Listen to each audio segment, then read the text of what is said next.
Olá, pessoal. Hoje a gente vai falar de sujeito, mas o que eu vou falar de sujeito aqui não é nenhuma novidade.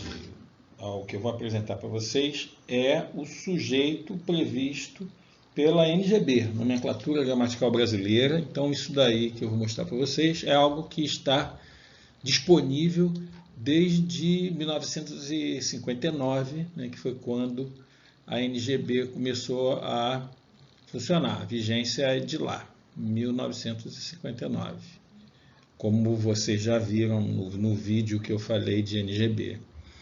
Então, vocês vão perceber que tem muita coisa ainda para se organizar na cabeça do aluno de vocês, quando vocês forem apresentar sujeito para eles, e que não são simples decorebas, né? Não são simples fixações de termos, mas de entendimento mesmo do que é o sujeito. E é muito importante conhecer o sujeito, identificar o sujeito na redação, porque há a questão da concordância, que é muito comum quando o sujeito está posposto ao verbo.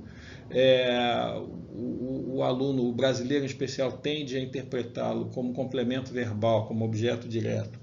E, portanto, não reconhece a necessidade da concordância, daí a chegar a vende-se casas, né? Ou ainda chegou meus amigos, né? Ou sobrou 2 caixas de cerveja, em vez de sobraram, porque essas 2 caixas de cerveja ou casas, quando estão pospostos, eles não são entendidos como sujeitos e sim como objetos. Então, a identificação do sujeito é muito importante para a compreensão do funcionamento da norma padrão, porque de fato a norma padrão se afasta muito da norma não padrão, que é aquela que é adquirida pelo falante, que vai ser seu aluno, e ele tem essa dificuldade. Para ele poder dominar a norma padrão, ele precisa reconhecer o sujeito, saber quais são as demandas do sujeito e quais são as implicações de separar sujeito de predicado com vírgula, ou de não botar a vírgula quando o sujeito é diferente na combinação de 2 orações, enfim, aquela série de regras de pontuação que a gente conhece. Então, o conhecer sujeito não é simplesmente um exercício de decorar metalinguisticamente um fato gramatical e, portanto, isso não é um estudo gramatiqueiro, e sim uma orientação que você vai fazer para o seu aluno para situá-lo na frase e facilitar o seu desempenho de entendimento dos textos que ele lê e de produção dos textos, né, que ele se vê obrigado a fazer. Então, hoje a gente vai falar de sujeito, volto a dizer, não tem nada de novo aqui que eu vou mostrar para vocês, tudo é conhecido aqui. Bom, em primeiro lugar, os 2 tipos de sujeito, né? Eu vou chamar de 2 tipos de sujeito, apesar de as pessoas escalarem os tipos de sujeito como se escala um time de futebol, não é bem assim. Existem 2 tipos, né? Ou o sujeito é determinado ou o sujeito é indeterminado, né? São esses os 2 grandes tipos de sujeito, o determinado e o indeterminado. Eu vou falar já do sujeito indeterminado, que é um fato muito interessante da língua portuguesa, do modo como como ele foi criado no português, é quase que sui generis, né? O espanhol, que é uma língua muito parecida com o português, até tem alguns recursos semelhantes, mas não chega a isso. O francês nem tem, por exemplo, o francês não tem isso. Italiano não sei dizer. Sei que o inglês também não tem. Sujeito indeterminado com essa estruturação sintática que o português tem, não tem. Eu vou mostrar isso para vocês. Enfim, vamos dar uma olhada no sujeito determinado, que esse sim tem uma tipologia. Já vou dizer o que é sujeito determinado, porque para eu dizer o que é sujeito indeterminado, eu vou ter de dizer o que é sujeito determinado. Então, aguarda só um instantinho, eu quero mostrar aqui como é que se divide o tipo determinado, né? Ele se divide em simples e composto. O sujeito simples é aquele que tem apenas um núcleo, o composto tem mais de um núcleo, né? O que é núcleo? É muito comum, a tia lá ensinou lá no ensino médio fundamental, no fundamental no médio, né? Que núcleo de sujeito é assim, é o termo mais importante. né? Isso não é bem assim, né? Então, numa frase do tipo, o livro da minha mãe caiu pela janela, o mais importante eu acho que é minha mãe. E quem caiu pela janela foi o livro, né? Então, o sujeito, o livro da minha mãe, nessa frase, o mais importante é minha mãe, mas o núcleo é o livro, a palavra livro, né? E como é que eu sei que livro é núcleo e que mãe não é núcleo? Na estrutura do sintagma, o livro da minha mãe. É muito simples. O substantivo núcleo será o substantivo não preposicionado. Então, o livro da minha mãe, livro é núcleo, não é porque é o mais importante, é porque é o não preposicionado. Porque se eu tenho uma estrutura, uma frase um pouco mais, com um pouco mais de substantivos abstratos, não fica tão simples quanto o livro da minha mãe. Por exemplo, o interior do recinto era escuro. Repara, o sujeito do era é interior do recinto. Mas se eu te peço o núcleo, você tem a palavra interior, você tem a palavra recinto. Saber o que é núcleo por causa do mais importante é muito difícil. É muito comum quando eu estou em sala de aula, eu dou essa frase para os alunos, é comum aquele aluno ali dizer que o núcleo é interior, o outro diz que é recinto. E fica aquela discussão, porque interior é recinto, aí eu simplesmente aviso, não, pera, quem é que está preposicionado? É do recinto. É recinto que está preposicionado? Beleza. Então o núcleo é interior e não tem que ficar fazendo cálculo de quem é mais importante ou de quem é menos importante. Então, ter um núcleo significa dizer ter um substantivo não preposicionado comandando o sintagma. E o sujeito composto com mais de um núcleo. Vamos continuar aqui, porque agora a gente tem que pensar uma coisa. O sujeito simples se divide em dois grupos, no grupo do explícito e no grupo do implícito. O sujeito simples implícito, ele tem a NGB não fixou um nome, daí a ter discussão, é sujeito implícito, é sujeito oculto, é sujeito desinencial, é sujeito subentendido. Eu conheço todos esses nomes. Eu confesso que eu não vejo gravidade em nenhum deles e também não vejo precisão específica em nenhum deles. O que eu gosto mais, eu nem escrevi aí, é sujeito elíptico. Até porque a palavra elipse, vamos dizer assim, está mais na moda, está mais em voga, né, por causa dos estudos de coesão. Então a palavra elipse era uma boa palavra. Então eu diria sujeito simples elíptico. Mas enfim, qualquer nome é nome. Vai depender do autor, vai depender do livro didático com o qual você estiver trabalhando, mas só não acredite em quem diga que tem um que é melhor que o outro, que isso daí é bobagem ficar discutindo questão simplesmente de nomenclatura. O importante é entender o que é o tal sujeito oculto. É muito comum aquelas definições quintasséricas do tipo, sujeito oculto é aquele que está lá, mas não aparece. Isso não diz nada. Está lá, mas não aparece. Lembra muito a definição que eu ouço muita gente dar para sujeito indeterminado. É muito comum as pessoas confundirem sujeito indeterminado com sujeito oculto por causa de uma definição boba. Mas não vamos esquecer nunca que sujeito indeterminado tem esse in aqui, olha. Esse in quer dizer não determinado. Confundir sujeito indeterminado, por exemplo, com sujeito oculto, que é um determinado, é confundir sim com não. Não pode. Não pode. Não é possível ter esse tipo de confusão tão primária, né? E vamos considerar também o seguinte: não dá para voltar atrás no que se disse. Se eu disse que sujeito simples é o que tem um núcleo, o sujeito oculto vai ter que ter um núcleo. Então ele tem um núcleo. E que núcleo é esse? Esse núcleo é um pronome reto. Eu, tu, ele, nós, vós, eles, incluindo aí nesse grupo você, vocês, que também são considerados retos aí para efeito de análise. Então, uma definição plausível para sujeito oculto é essa. Sujeito oculto é a omissão de um pronome reto. Aí eu digo, sujeito oculto é a omissão de um pronome reto. Logo, quando você fizer análise de sujeito oculto, você tem que dizer assim, sujeito oculto eu, sujeito oculto tu, sujeito oculto você, sujeito oculto nós. É sempre bom a gente declarar que ocultação é essa, né? Então, por exemplo, no caso dos imperativos, No caso dos imperativos, há uma delicadeza ali na diferença de quem é o sujeito. Por exemplo, se eu digo assim, olha, compre batom, compre. Quem é sujeito de compre?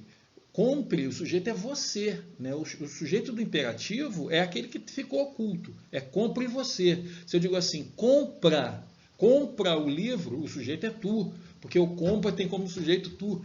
Então, isso é importante. E é importante a gente ficar atento porque na diferenciação do sujeito dos imperativos, saber se é você ou tu, a gente tem que ficar atento para, por exemplo, não misturar tratamentos, que é um traço muito comum entre nós, usuários do português, especialmente do Brasil. Bom, continuando. Então, aqui agora vamos para o sujeito indeterminado. E aí sim, sujeito indeterminado o sujeito indeterminado se apresenta no português com duas estruturas bem claras.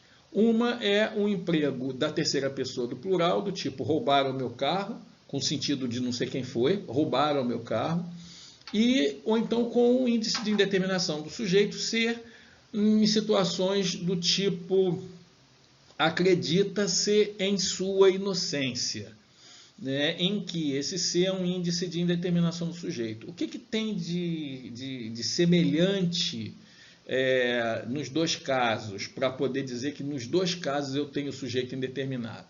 Isso aí isso daí que essa idiosincrasia do português é algo, para mim, fascinante.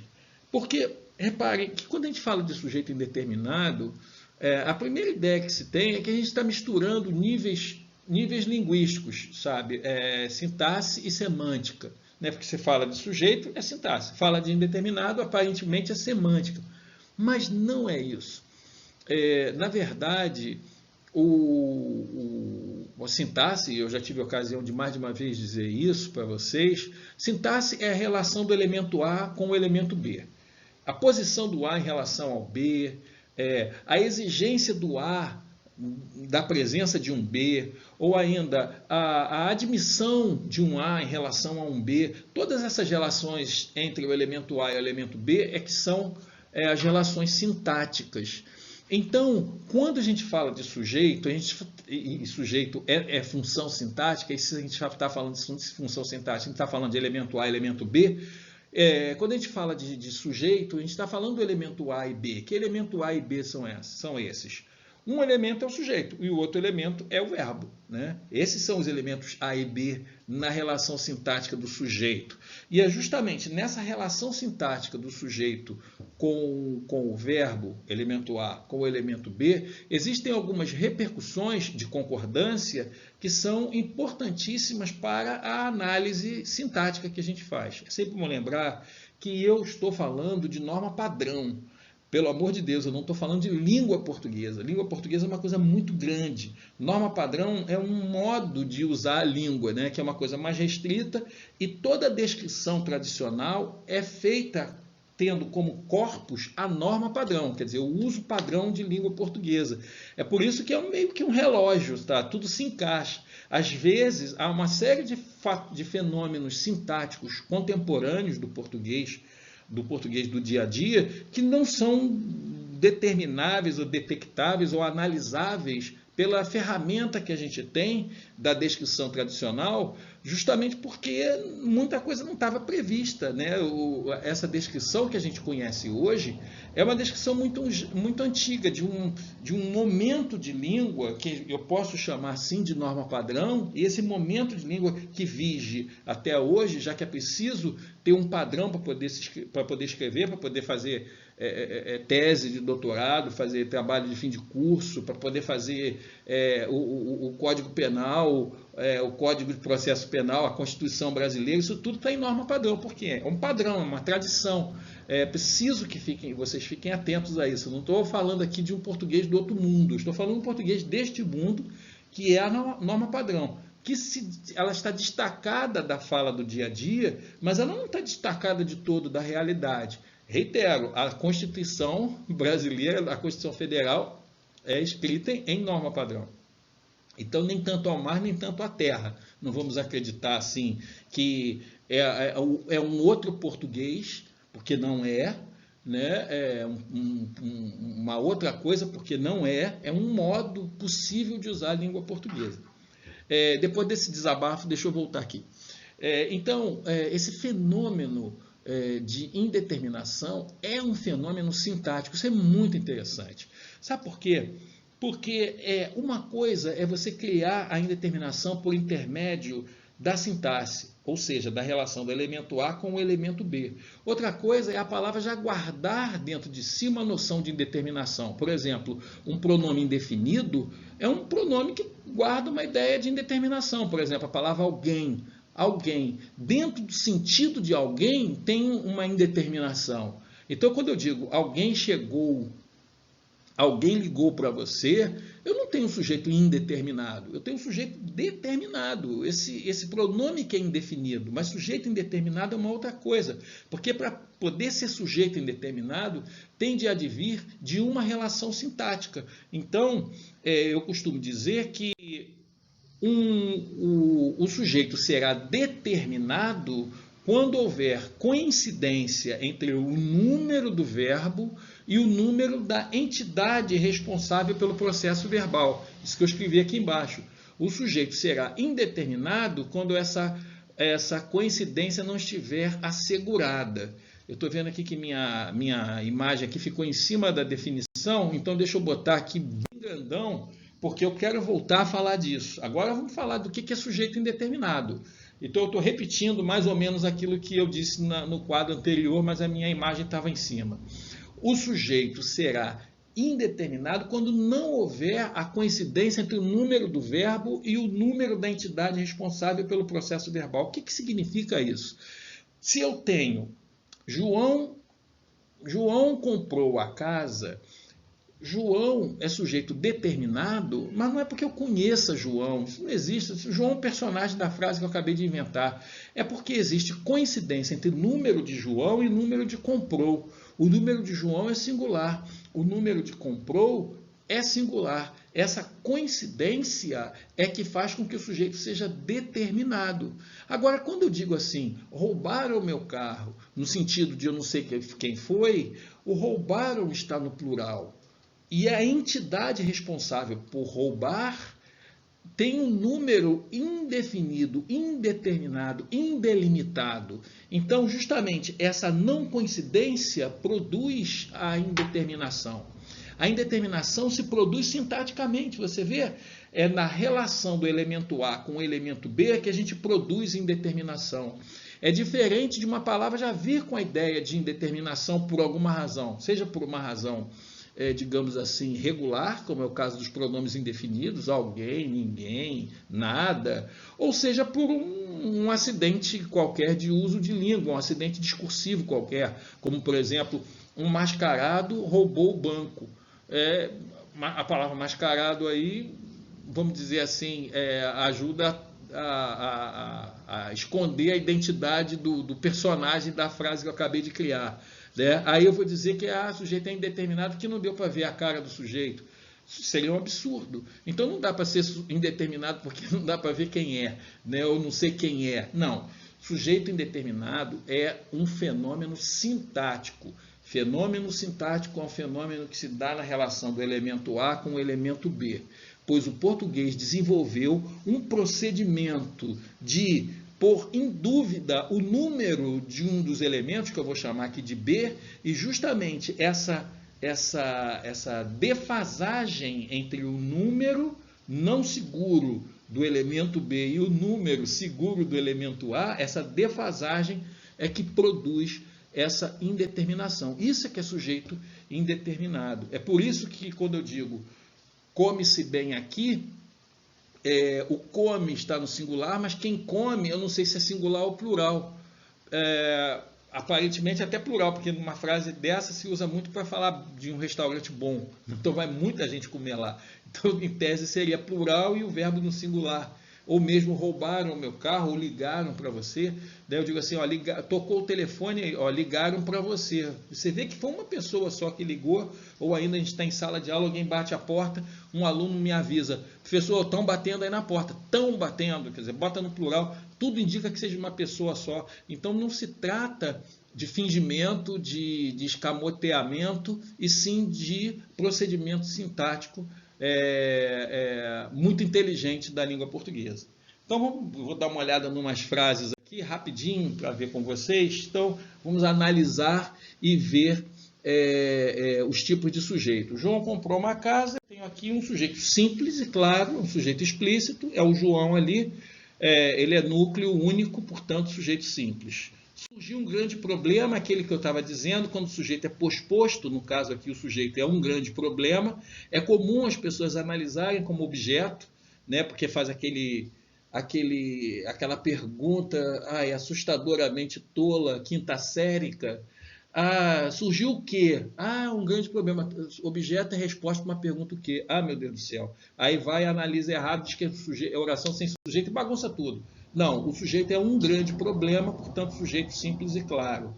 O livro do meu pai caiu pela janela, aquele exemplo que eu dei. O núcleo é livro, sujeito simples e claro. O núcleo não é pai porque ele está preposicionado, e um termo preposicionado não pode ser núcleo de sintagma nominal. Aquele exemplo que eu dei, o interior do recinto era muito frio. Reparem que o núcleo, a gente já sabe, o núcleo recinto, interior, né? Já que recinto é preposicionado, então só pode ser aqui o interior. Vamos para esse novo grupo aqui de frases. Mais uma vez, um sujeito posposto confunde muito, não cabe ao cliente nenhum tipo de reclamação. Você vê que cliente aqui tem tudo para ser sujeito, é ele que está reclamando, aquelas coisas todas que é que pratica a ação, como se sujeito fosse um termo que praticasse a ação. O sujeito é o termo com o qual o verbo concorda, né? E aqui, neste caso, cliente, aliás, está preposicionado, não poderia ser sujeito. Aí eu tenho aqui como sujeito nenhum tipo de reclamação, né? Porque aqui não é uma oração sem sujeito, portanto, nenhum tipo de reclamação é o sujeito. Cebolinha e Chico Bento foram criados há mais de 50 anos e fazem a alegria das gerações. Aqui tem uma coisa interessante, que Cebolinha e Chico Bento foram, um sujeito composto. Agora, o sujeito do fazem não é Cebolinha e Chico Bento, porque se eles já foram sujeitos de foram, eles não podem ao mesmo tempo ser sujeito do fazem. Aqui no fazem, o sujeito é oculto. E sujeito oculto, eles, sujeito oculto, eles. Roubaram meu carro, aquele exemplo que eu dei, sujeito indeterminado. Come-se bem aqui também, aqui apresenta a defasagem entre o verbo singular e um possível sujeito no plural. E, por fim, eu tenho as chamadas orações sem sujeito, são os verbos impessoais, verbos que relacionados a tempo ou clima, verbo haver com sentido de existir, verbo haver com sentido de existir, ou de tempo decorrido, ou de relativo a tempo, e o verbo fazer com sentido de tempo decorrido, ou com sentido relacionado a clima ou tempo. São alguns dos verbos impessoais. Esses são chamados verbos que não têm sujeito. Então, aí eu tenho orações. Uma oração sem sujeito, choveu muito ontem, houve muitos problemas, também oração sem sujeito, e fez calor na semana passada, também oração sem sujeito. Então era isso que eu queria mostrar para vocês da tipologia dos sujeitos. Tá bom? Muito obrigado, um abraço, até breve. Tchau, tchau.